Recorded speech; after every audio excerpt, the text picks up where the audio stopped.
numbers all over the place today, points, rebounds, blocks. What was going well? What did you see that you kind of were able to kind of exploit a little bit? We were able to convert off their defensive miscommunications. I feel like earlier on in the game, got a lot of buckets down low. Teammates were finding me, but it wasn't only me. Everyone, I think, stepped up every time they touched the court in the first half and just contributed. We always had a spark, and I think that we were the aggressor in the first half, and we started the game how we wanted to. Big game, a lot of eyes, a lot of, different gym, a lot more people here. Was there a little bit of juice? Oh, absolutely. You could hear it from from the intro, sorry. But yeah, it just sucks that we couldn't get the dub here, especially Capital One. I know a lot of Mystics fans came out and showed out for us, so we appreciate that. But yeah, it was electric. It was hype, all of that. Tori, two-parter for you. What changed in that third quarter? You guys were super efficient in that first half, and then kind of the offense kind of shots stopped falling.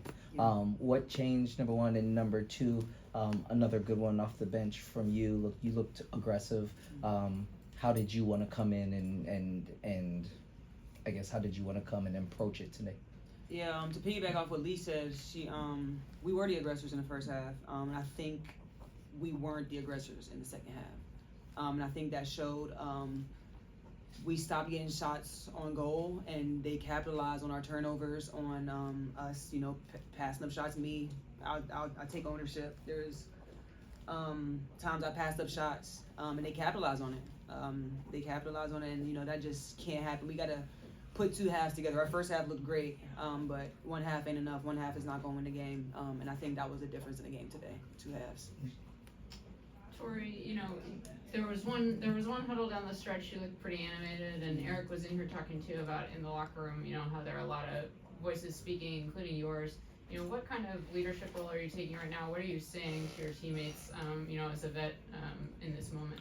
Yeah, for me, I try to focus in on not just speaking, but actions, leading by actions along with the words. I think it's a two-way street. I think we need both of them. So I can't tell my teammates to go out and be aggressive and I'm being soft. That's why I take ownership in the second half. I wasn't as aggressive as I was in the first half, settling a little bit, passing up shots, not as aggressive on defense. But I mean, I think, like I said, that was the turning point. Us not being as aggressive on both ends of the floor in the second half. And then Aaliyah talked a little bit about her game, but Tori, what did you see as her teammate from Aaliyah tonight? Yeah, I just need everyone to know when everyone's talking about the rookie class, don't forget her name. She made a statement today. She makes a statement every day. She comes in, she works hard, she puts her head down, she and works. I just think that she needs a little bit more talk, and she doesn't let that get to her. That she doesn't let that affect her. She comes in, she works, and I love seeing it. I love having her as a teammate on and off the floor. Oh yeah, I know throughout your career you've played at a lot of high-level basketball, very elite programs, and I'm sure being in this situation isn't something